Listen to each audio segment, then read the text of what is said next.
In related news, as tensions on the southern border rising, a grim milestone passing. The families of civilians Avera, Mengistu, and Hisham, as well as slain soldiers Hadar Goldin and Oron Shaul, marking 8 years since their son's capture and captivity under Hamas in Gaza. So renewing pressures on the government to act, the Goldin family is leading a 3-day march from their home in Kfar Saba to the Gaza Strip border. Joining me to discuss is march leader and mother to captive IDF Lieutenant Hadar Goldin, Leah Goldin. Leah, thank you so much for being with us. I truly appreciate you taking the time. Thank you. What are your feelings ahead of this 8th anniversary?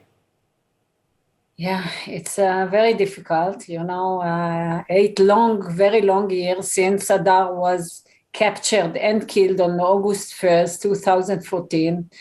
2 hours after ceasefire was declared, Hamas violated this ceasefire and taking advantage of knowing Israeli IDF soldiers do not shoot, killed his team and kidnapping Hadar into the underground terror tunnel.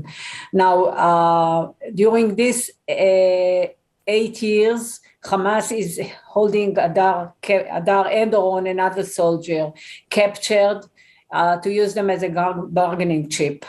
And we actually suffered the trauma of Gilad Shalit that was eventually released, but at the price of more than 1,000 terrorist releases. And everyone is telling us no more.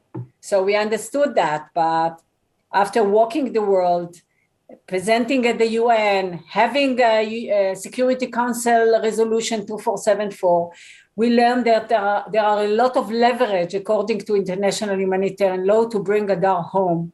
And I'm talking about Hadar, Oron, Shaul, and 2 civilians that are also captured in Gaza.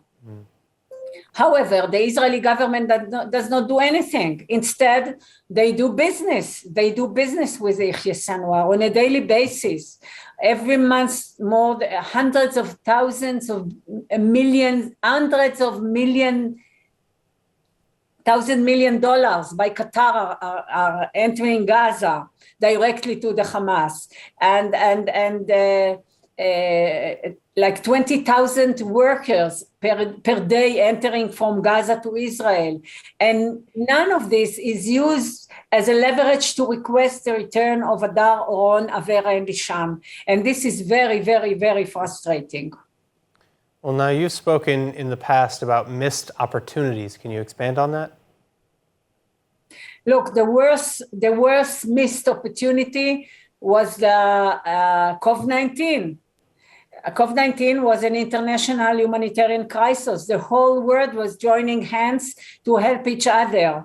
And especially when the vaccine was under discussion, we were promised that no vaccine will enter Gaza before they release our soldiers. However, after 2 years of COVID-19, they get all what they need, the vaccines, specifically the Hamas terrorists, with not even requesting the return of Hadar. I mean, everyone can blame Bibi Netanyahu, the prime minister, or Bennett, that did the same as Bibi. He even didn't want to meet us to discuss anything. But at the end of the day, Hadar was not released from the army. And I expect his commanders to fight on a daily basis for his return. That's what Tzur, his twin brother, said in the video. It's not a shame.